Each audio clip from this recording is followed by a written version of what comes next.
Hey everyone, well, welcome back to our channel. If you're new here, please subscribe. I'd really love that. If you're returning, how you doing? You are going to need coffee, maybe some biscottis. You, you have to relax, okay? You have to sit down. Are you sitting down? You have to sit down. Because what we're going to be talking about is probably going to have a little bit of a shock factor, okay? Um, and if viewer discretion is advised. If you've got little nuggets in the room, okay, make them go play, okay. For years now, we have discussed here Agenda 2030, globalist, elitist, the Great Reset, agendas, NWO, okay, the whole kibosh, okay.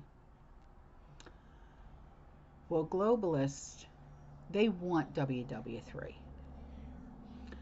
And they want it so they can achieve Agenda 2030.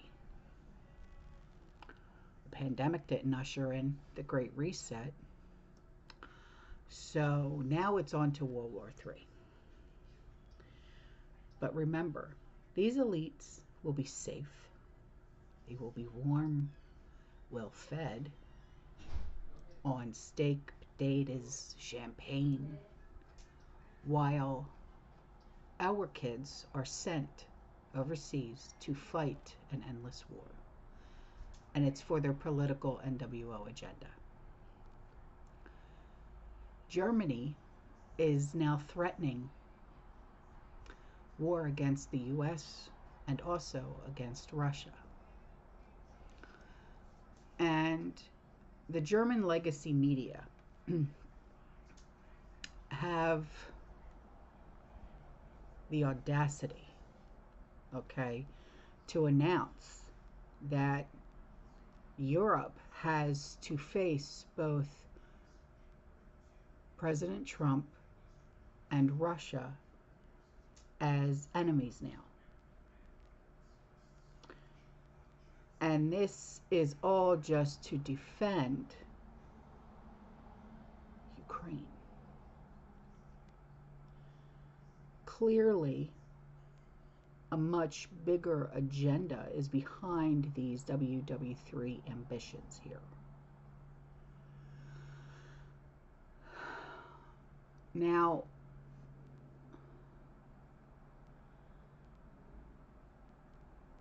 this is not something that I ever want to discuss.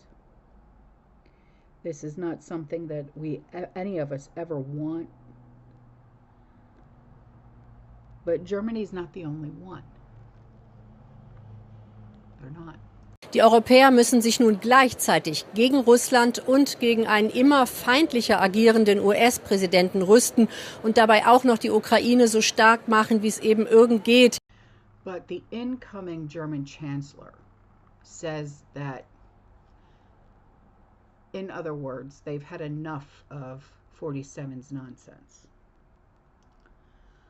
And allegedly, Germany is creating a $536 billion infrastructure fund in a tectonic spending shift to revamp the military and revive growth in Europe's largest economy. And this is just for Germany. This decision to develop its economy around defense manufacturing will not only boost defense capabilities, it will also turbocharge the economy in the midterm. So Germany suddenly found €500 billion for defense after freeloading off of US military protection for decades. It looks like 47 was right once again. He called out NATO deadbeats, demanded fair contributions, and now Under his leadership, Europe is finally stepping up. What's the difference?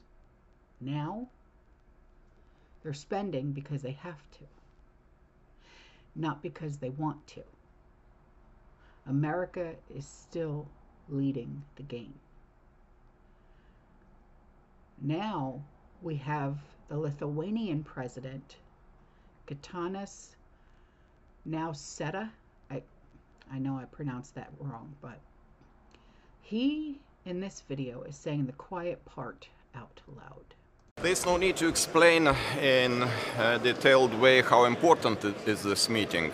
We are in the 4th year of the war in Ukraine, and Ukraine is buying the precious time for us every day, paying with the blood.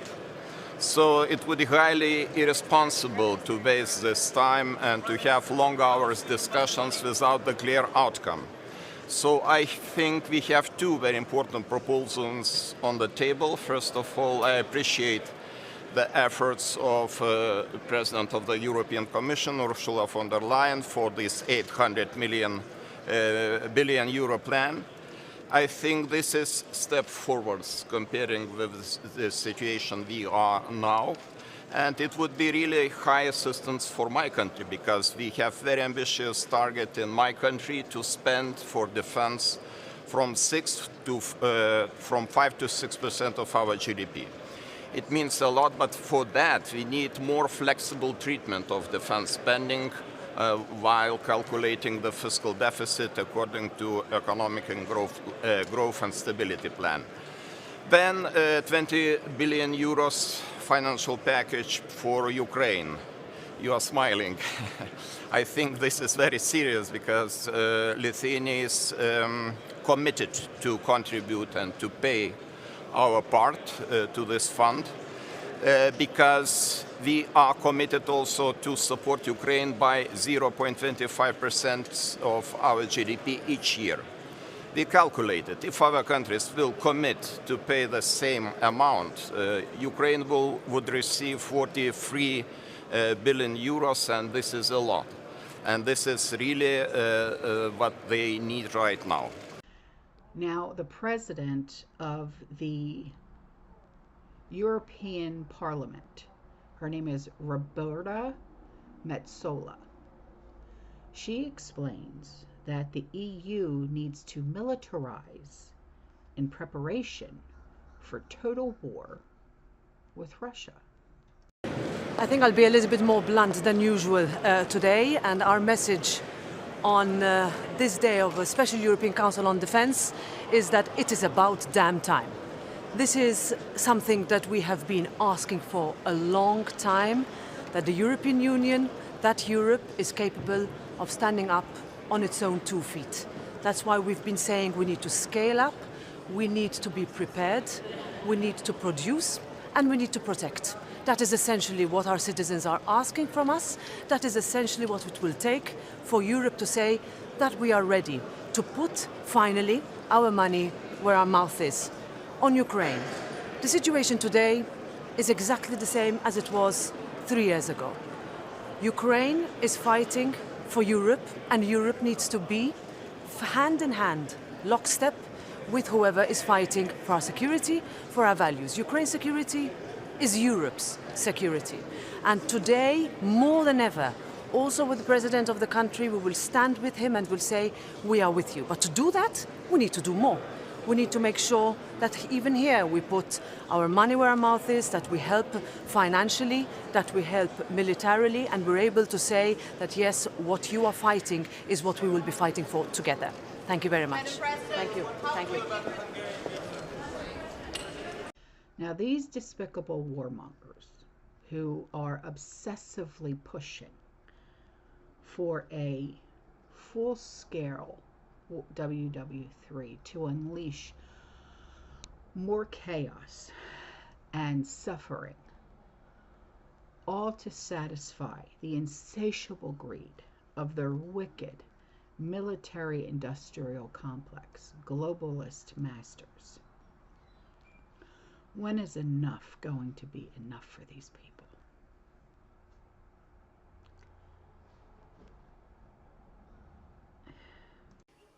The UK is prepared to back this with boots on the ground and planes in the air.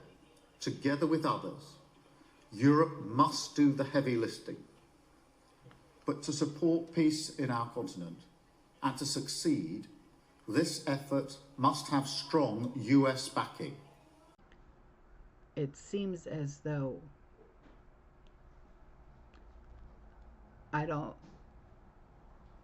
is it just parts of Europe?